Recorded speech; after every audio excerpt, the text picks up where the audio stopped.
Então sejam bem-vindos aí novamente, né? A gente vai dar continuidade ao nosso capítulo de resposta no domínio do tempo, né?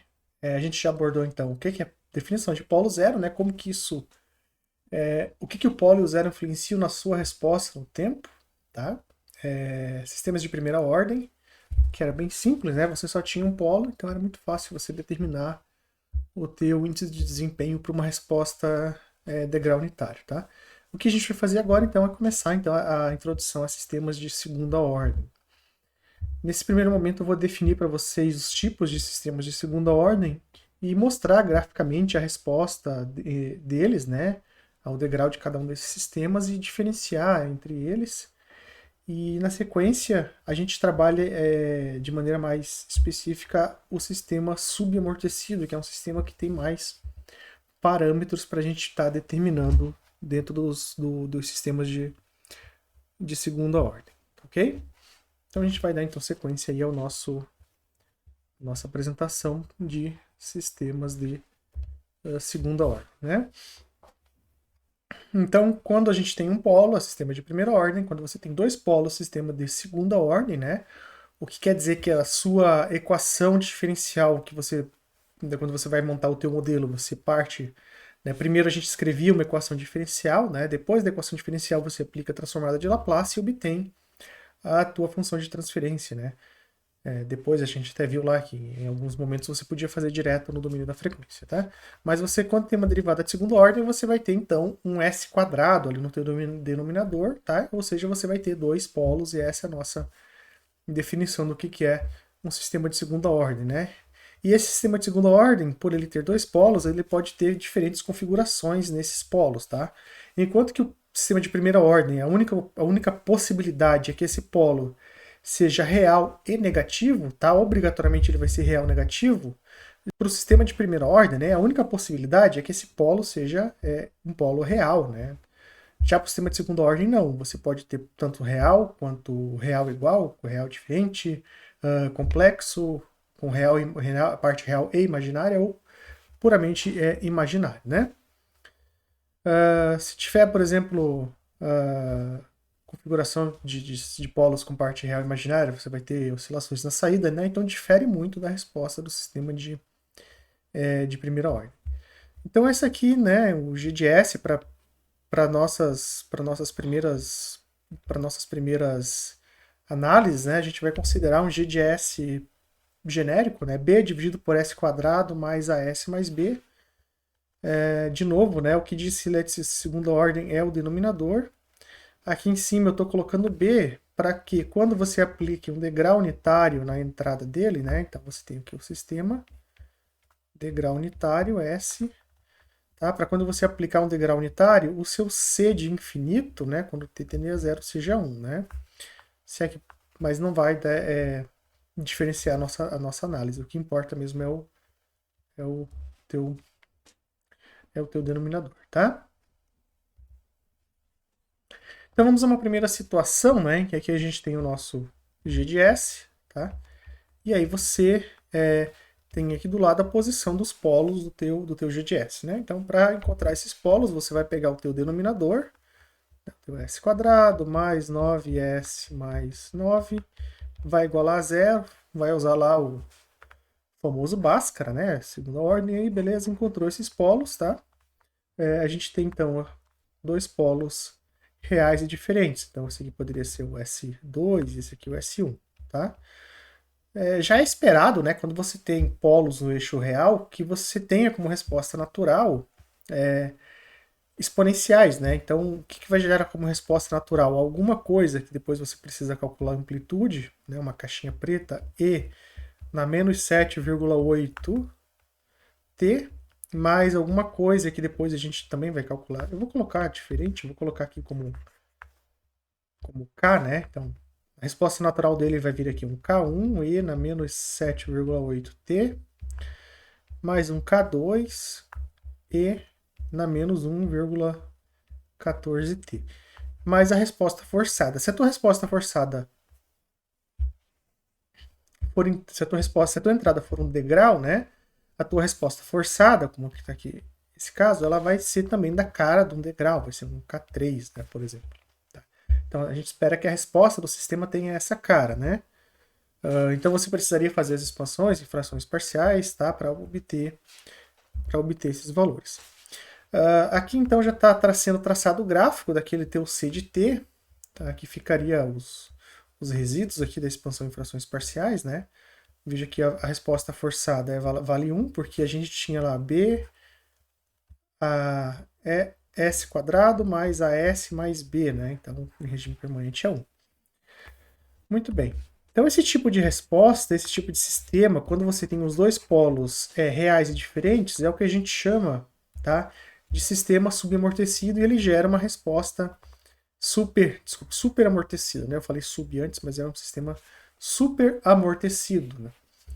A principal característica dele, né, dele ter essas duas exponenciais, uma exponencial menos 1 e outra exponencial menos 7, é que ele vai ter, né, se a gente olhar aqui o transitório dele, como se fosse duas derivadas, uma subidinha um pouco mais rápida, né, depois ele sobe devagar e tem outra mais pro canto, né? Então a gente vê essa primeira subida, que faz mais ou menos aqui uma barriga aqui nesse canto, né?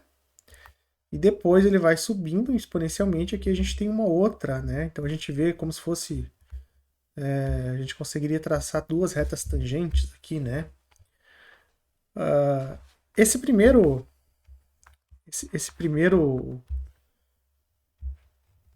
subidinha que ele dá, né? Essa primeira derivada, por assim dizer, essa primeira inclinação inicial, né? Ela é devido a essa exponencial em menos 7, tá?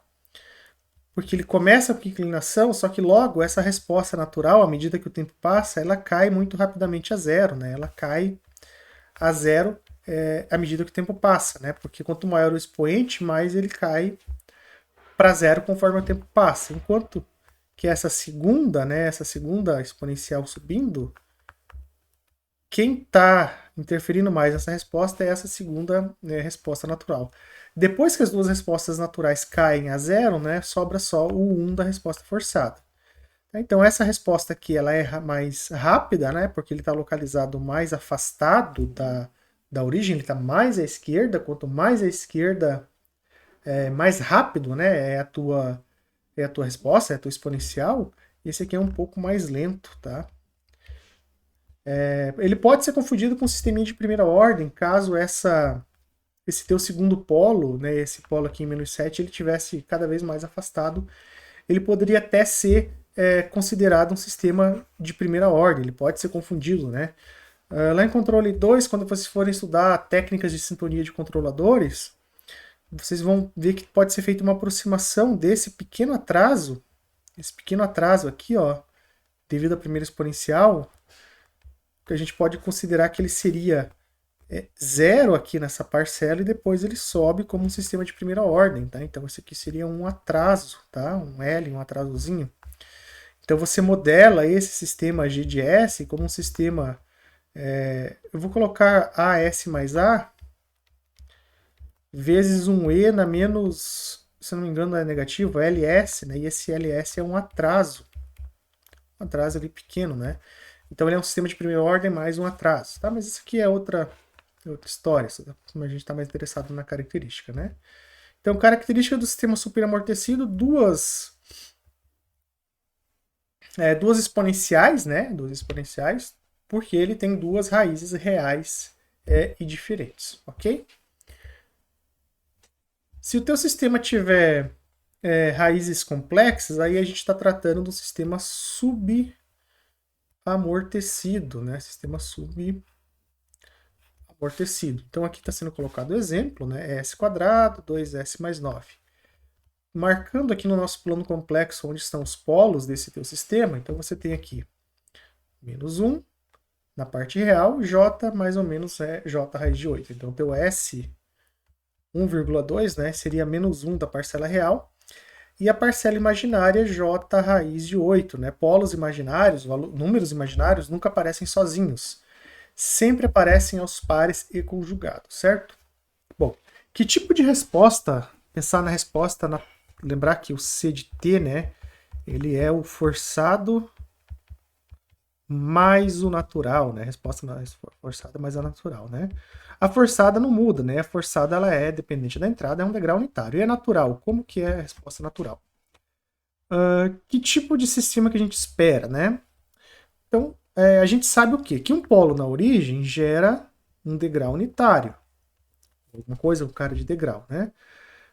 Um polo aqui no eixo real, né, como esse que eu marquei, ele vai gerar uma e na menos, se eu colocar aqui menos a, e na menos at. E um polo complexo, o que, que ele vai gerar? Se vocês buscarem lá eu vou colocar direto, porque vocês devem ter visto isso lá em sistemas lineares, mas se vocês buscarem no par de transformadas de Laplace, tá, vocês vão ver que um sistema com polos complexos, com parcela real e imaginária, ele gera uma resposta natural. Vamos colocar aqui a resposta forçada como K1, né, dessa resposta forçada. Uma resposta natural, né, a parcela imaginária, ela vai gerar para você uma senoide, ou um seno mais um cosseno, né, ou um cosseno defasado, mas ele vai ter uma resposta oscilatória. E a parcela real vai te dar um decaimento exponencial. Então, o que, que gera um par de polos imaginários, com parte real e imaginária? Ele vai gerar para você uma senoide, ou uma parcela oscilatória. Pode ser um seno mais um cosseno, né? Pode ser um seno, pode ser um cosseno, mas ele vai gerar uma parcela oscilatória multiplicado por uma exponencial, né? No caso, uma exponencial decrescente. O decaimento dessa exponencial é dado pela tua parcela real, né? É como se você tivesse um polo aqui em menos 1, né? Então seria um e na menos t. E a frequência de oscilação, né, a frequência em radianos por segundo, é a parcela complexa desse teu polo, né? Então vamos colocar da seguinte maneira, né? Então ele vai gerar uma parcela exponencial, e na menos t, que vai multiplicar a nossa parcela senoidal, oscilatória, né? Como a gente não sabe se é seno ou se é cosseno, pode ser que seja apenas o seno, pode ser que seja apenas o cosseno, ou pode ser que seja os dois, né? Então no pior caso, né, vai ser os dois. Vai ser um K2 vezes cosseno. Então, qual que é a frequência desse cosseno? Raiz quadrada de 8 vezes t. Mais um K3 vezes o seno, com a mesma frequência, raiz de 8t. E fecha parênteses. Então, essa é a cara da resposta do nosso sistema no tempo. Para você saber o K1, para você saber o K2, para você saber o K3, aí você tem que, né, fazer expansão de frações parciais. Mas de antemão a gente já sabe como que vai ser a resposta desse sistema, né? Passando então colocando aqui de maneira expandindo, né? Então só o texto está resumindo mais ou menos isso que eu disse, né? Então você tem aqui a resposta, deixa eu colocar como marcador, resposta forçada, o K2 que está multiplicando o cosseno e o K3 que está multiplicando, né, o seno. Graficamente você tem essa resposta, né? Então 1e na menos t, cosseno de 8t mais raiz de 8 sobre 8, seno de 8t. Então um sistema com essa característica de resposta subamortecida, né, ele tem algumas oscilações em torno do ponto de origem, né? Justamente devido a essa parcela oscilatória. Então é como se você tivesse, né, uma parcela oscilatória com um envelope, né, deixa eu colocar aqui em preto, com um envelope de uma exponencial decaindo, né, até chegar no 1, que é o valor em regime, né? Então aqui viria uma outra envelope senoidal, né? Então esse é o que é o nosso decaimento exponencial, certo? Então se exponencial. Então se essa exponencial fosse mais lenta, ele oscilaria mais, né? Se a tua frequência fosse maior, ele faria mais oscilações, né? Então tem uma relação aí entre quanto que ele está caindo exponencial, quanto que ele oscila, tá? Esse sistema subamortecido é o que a gente estuda com mais detalhes ali na sequência, ok? Bom, outro tipo de resposta então que a gente tem, né? A gente tem o sistema então com polos reais diferentes e com polos imaginários, né? Só que tem um meio termo, que é quando os teus polos são puramente são reais, desculpe, né? Só que são reais e idênticos. Então a gente está a gente não está nem com o sistema superamortecido, nem com o sistema subamortecido. A gente está com o sistema criticamente amortecido, né? Que é o sistema, que é essa resposta, então, do sistema criticamente amortecido, que é quando você tem aqui no teu denominador, por exemplo, nesse caso, os dois polos reais idênticos, tá? Nessa situação, então, você tem uma outra característica de resposta, né? Só para a gente reforçar, né? Você vai ter, então, a tua resposta forçada, continua sendo 1, né? O que gera esses dois polos reais idênticos, né? Lembram lá do par de transformada? Vocês viram, né, com detalhes isso em sistemas lineares, né? Essas transformadas inversas, né? Quando você tinha polos reais idênticos, você tinha uma resposta que era uma exponencial e depois uma exponencial multiplicada por uma rampa, né? E o expoente dessa exponencial era ter o valor de -3, né? Colocando isso aqui em valores, né? Só para ser um pouco rápido, que vocês já devem ter visto isso, não é o foco da nossa disciplina aqui, né? Então você tem aqui o K1 da resposta forçada, o K2, que vem já a tua parte natural, uma primeira exponencial, -3 é o teu polo, né? A posição do teu polo.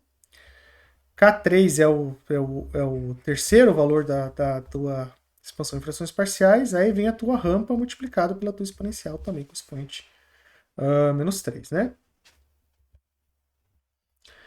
Essa resposta aqui, né, a gente a princípio pode até confundir, achar que é um sistema subamortecido, mas a diferença do subamortecido para esse sistema é que se a gente olhar aqui para o gráfico que gerou, ele sobe meio exponencial aqui no começo, mas depois ele vai bem abrupto, tá? Quase é uma reta, né?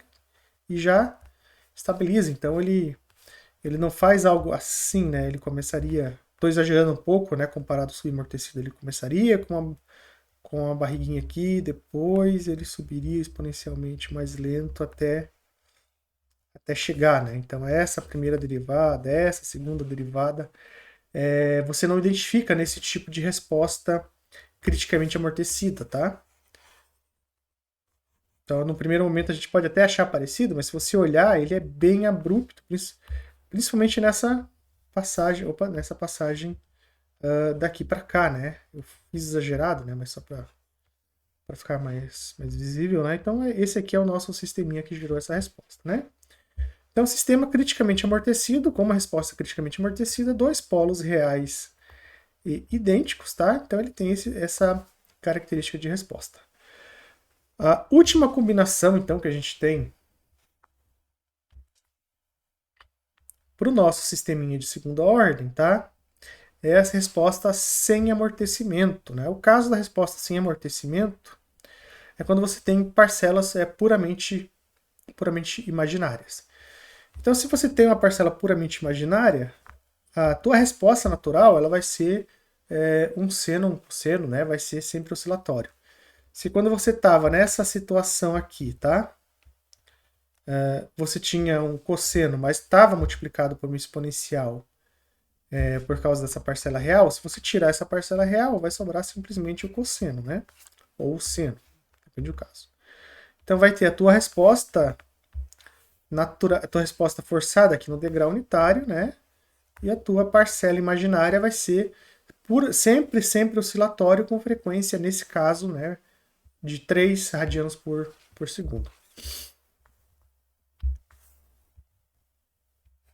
Então aqui o nosso C de T, né? K1 que é a resposta forçada, K2 que vem da expansão em frações parciais, cosseno de 3T, né?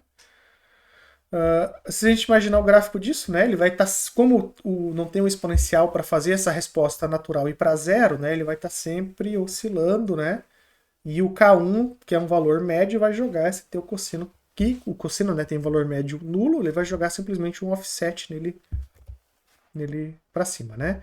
Então aqui, 1 menos cosseno, então o cosseno, como a amplitude aqui é 1, ele ficaria oscilando entre -1 e 1, né, jogou para cima, vai aqui de 0 até 2, a frequência aqui 3 radianos por segundo, então esse é um sistema sem amortecimento, né? Então a gente primeiro fez essa classificação aí dos tipos, né, de resposta para sistemas de segunda ordem, né? Entretanto, né, para não ficar dependendo aí da gente sempre estar calculando os polos, S igual a zero, para classificar o sistema, né? É necessário, então, que a gente encontre uma forma geral de classificar e escrever esses sistemas de segunda ordem e depois, com esses parâmetros gerais, que você encontre, né, uma relação, da mesma forma que a gente fez com o sistema de primeira ordem, que a gente encontra as características dinâmicas os índices de desempenho desse sistema de segunda ordem em relação a esses parâmetros que a gente vai estar definindo agora, né? Então a gente vai começar então a escrever esses sistemas de segunda ordem de uma maneira geral, né? Então a gente vai definir dois parâmetros para escrever esse sistema. O primeiro parâmetro é o que a gente chama de frequência natural. O segundo parâmetro, fator de amortecimento, tá? Bom, o que é frequência natural? Frequência natural de oscilação, nosso ômega-n, seria a frequência em que um sistema sem amortecimento oscila. O que seria um sistema sem amortecimento, né? Pensar no sistema sem amortecimento.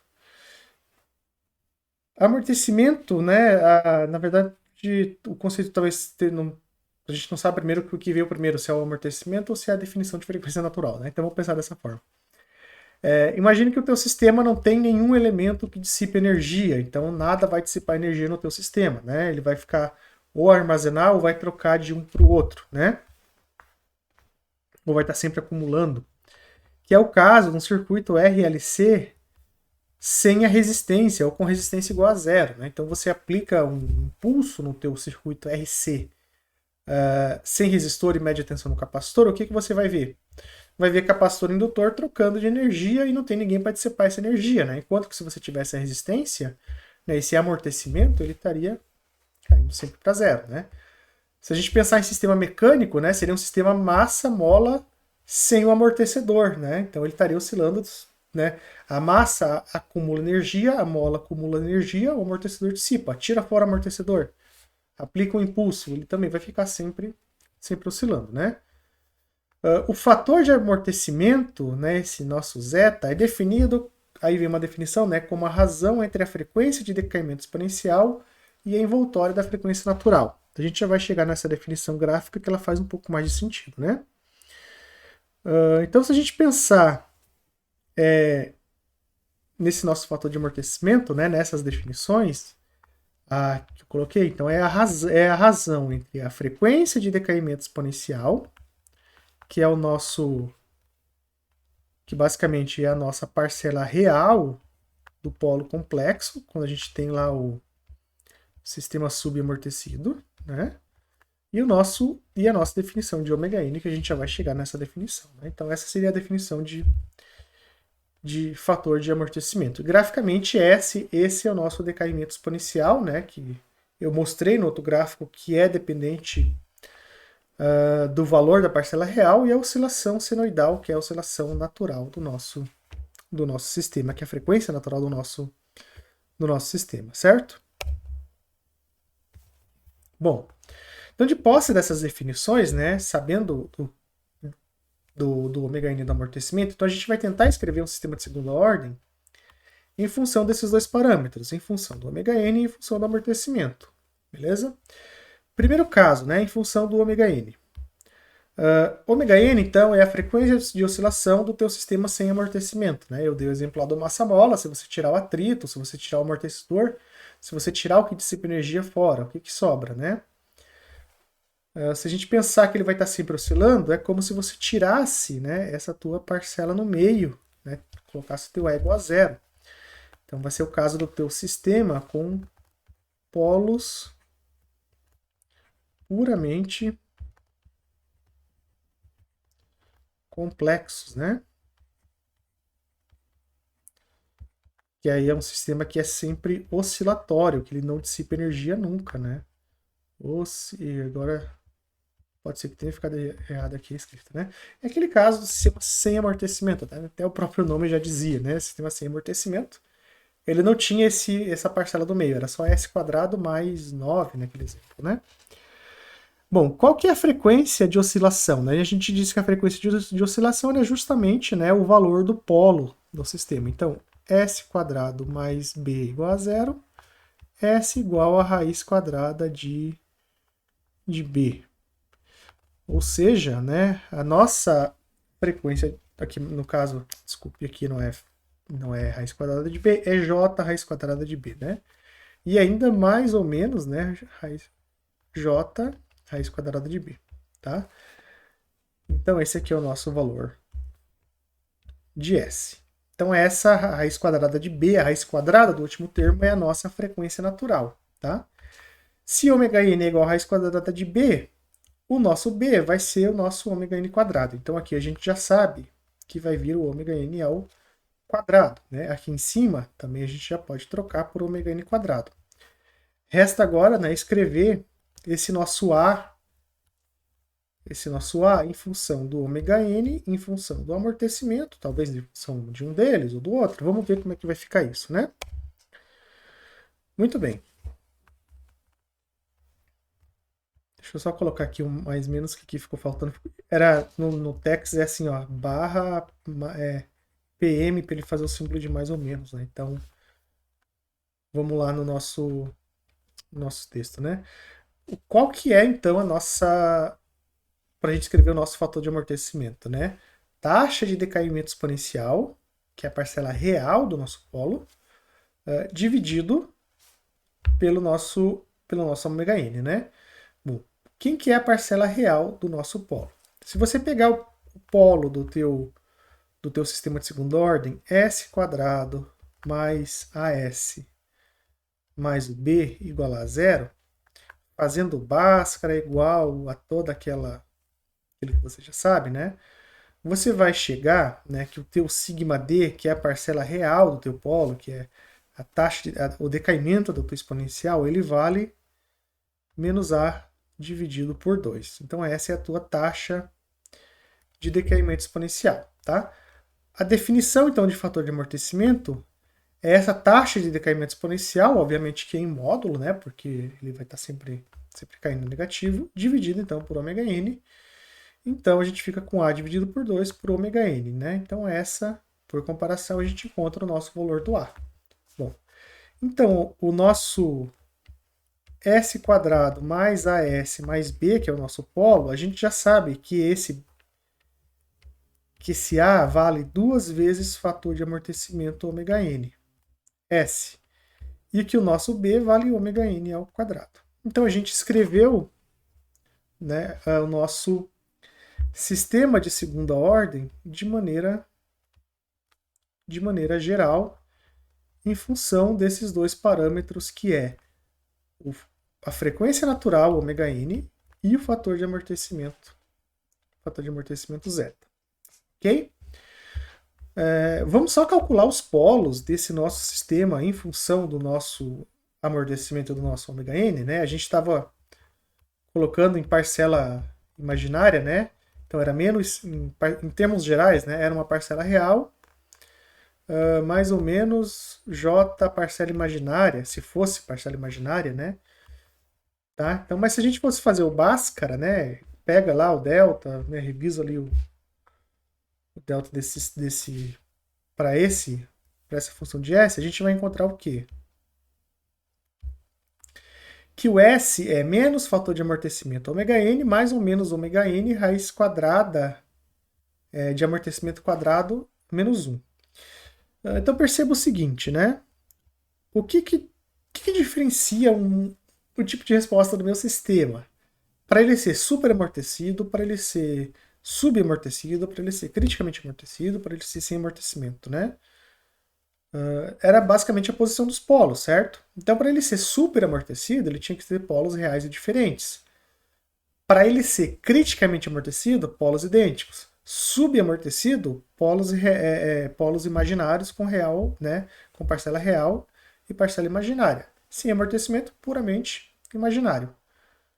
Então, se a gente olhar, né, para essa parcela do nosso polo, a gente vai ver que vai ter uma raiz quadrada, e essa raiz quadrada depende do valor do meu fator de amortecimento. Tá? Por exemplo, o que acontece se o meu fator de amortecimento for maior do que 1? O que vai acontecer? Se o nosso fator de amortecimento for maior do que 1, Esse termo dentro da raiz quadrada vai ser positiva, né? Você vai ter pelo menos maior do que 1, 1.2, 1.3, né? Vai ser maior do que 1, correto? Então ali dentro você vai ter um número positivo, né? Então você vai ter um número positivo, a raiz quadrada positivo vai ser um número real, então você vai ter aqui dentro, né, nessa primeira parcela, número real mais um outro número real, né, dois polos reais diferentes, por causa do mais e do menos que você tem ali, né? Então aqui é o caso de um sistema super amortecido. O que que acontece se o teu fator de amortecimento for exatamente 1, tá? Se ele for exatamente 1, de novo, a parcela dentro da raiz quadrada, né? A gente está olhando só a parcela dentro da raiz, que é onde pode aparecer a raiz quadrada de número negativo e, por consequência, parcelas imaginárias, tá? Ela vai ser raiz quadrada de 1 menos 1, ou seja, a raiz quadrada de 0 vai zerar toda essa parcela da raiz quadrada e você vai ter polos em menos amortecimento ômega-n, né? Por ser um sistema de segunda ordem, obrigatoriamente ele tem duas raízes. Então você tem dois polos reais e idênticos. É um sistema com amortecimento crítico ou criticamente amortecido, correto? E se o teu fator de amortecimento for menor do que 1, o que vai acontecer? Se o teu fator de amortecimento for menor do que 1, a tua raiz quadrada aqui dentro vai dar um número negativo, né? E se dá um número negativo, você, né, raiz quadrada do número negativo, você vai ter um número complexo. Então você vai ficar com uma parcela real mais ou menos j alguma coisa, tá? Ou seja, sistema subamortecido, tá? E se teu amortecimento for Agora, se teu amortecimento for 1, se teu amortecimento for 0. Se não tem amortecimento, o que vai acontecer se teu amortecimento for 0? Bom, aqui dentro você vai ter raiz quadrada de menos 1, você vai ter um número complexo, né, que vai depender do ômega-n, e vai sobrar só mais ou menos j ômega-n aqui desse lado, né? Entretanto, né, aqui vai tchau, tchau, aqui vai zerar porque você vai ter 0 vezes ômega-n. Então, se o fator de amortecimento for igual a 0, né, o nome já diz, sistema sem amortecimento. Tá? Então, o único fator que a gente precisa para classificar a resposta do teu sistema, nas 4 possibilidades que a gente tem para um sistema de segunda ordem, é o nosso fator de amortecimento. Né? Até daí, eu não sei agora o que veio primeiro, o ovo ou a galinha, né? Se alguém viu as respostas e deu o nome e depois definiu o fator de amortecimento, ou, né, definiram o fator de amortecimento e aí deram os nomes. Confesso que não sei. Né? Até o nome indica, né? Olha, super quer dizer maior do que 1. Crítico, né? É um ponto crítico, que ele está entre o sub e o super amortecido. Sub está um valor abaixo, né? E sem amortecimento igual a 0. Né? Então, tranquilo para definir essas questões, né? Então, aqui a gente está mostrando, né, sistemas sem amortecimento, onde que estaria os polos dele? Estaria os polos dele aqui e um aqui, né? Sistema subamortecido, aqui eu só ilustrei 3 polos diferentes, né? Então poderia ter sistema 1, sistema 2, sistema 3, tá? Mas eles são reais e parcela real e parcela complexa, então aqui seria um sistema, né, em vermelho. Em azul você poderia ter um segundo sistema. Eu tracei 2 tipos de sistema, né? Em verde seria um terceiro sistema, né? Então mostrando que tem parcela real e parcela imaginária, tá? Você tem um sistema criticamente amortecido, com 2 polos idênticos, eles valem menos amortecimento ômega-n, e você tem um sistema super amortecido, com 2 polos reais e diferentes. O importante é que, apenas em função do teu fator de amortecimento, você sabe, né, você consegue classificar o teu sistema de segunda ordem nas respostas que você tem, né, nos 4 tipos de respostas que você tem. Ok? Aqui tem alguns exercícios do NISE, né? Na verdade, um exercício do NISE em que ele dá vários sistemas e ele pede para classificar entre o tipo de resposta, né? Para classificar o tipo de resposta, precisa achar o fator de amortecimento. E como que a gente acha o fator de amortecimento, tá? Você precisa, né? Você sabe que o fator do meio aqui, vou pegar esse sistema primeiro e o que eu escrevi aqui vale para os outros, né? Você sabe que essa parcela do meio, 8 no caso desse primeiro sistema, é 2 vezes amortecimento ômega n. Tá? E você sabe que essa última parcela do teu polo é o teu ômega n quadrado, ou seja, teu ômega n é raiz de 12. Acha o valor do ômega n, depois acha o fator de amortecimento. E você faz isso para todos, tá? Então, para o primeiro caso, você tem 1,55 para o teu fator de amortecimento, então é um sistema super amortecido, tá? Porque está maior do que 1. O segundo caso, ômega igual a 1, ou seja, o teu fator de amortecimento deu exatamente 1, ele é um sistema criticamente amortecido, tá? Um pouquinho para cima ele é super, um pouquinho para baixo ele é sub, por isso que a gente chama crítico, né? Já o outro caso, deu o sistema subamortecido, né? Deu menor do que 1, 0,894, tá? Então é simples, é só você encontrar o valor do teu fator de amortecimento e você já sabe, já é capaz de classificar a resposta do sistema, tá? Bom, desses sistemas então que a gente viu de segunda ordem, o que tem mais características transitórias para a gente analisar é o sistema subamortecido. E é por essa razão que a gente dedica, né, uma parte do capítulo inteiro a estudar esse tipo de sistema, tá?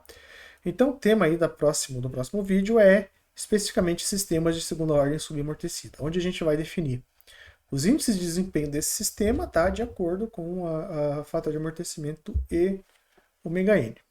Beleza? Obrigado então aí pela atenção e até o próximo vídeo.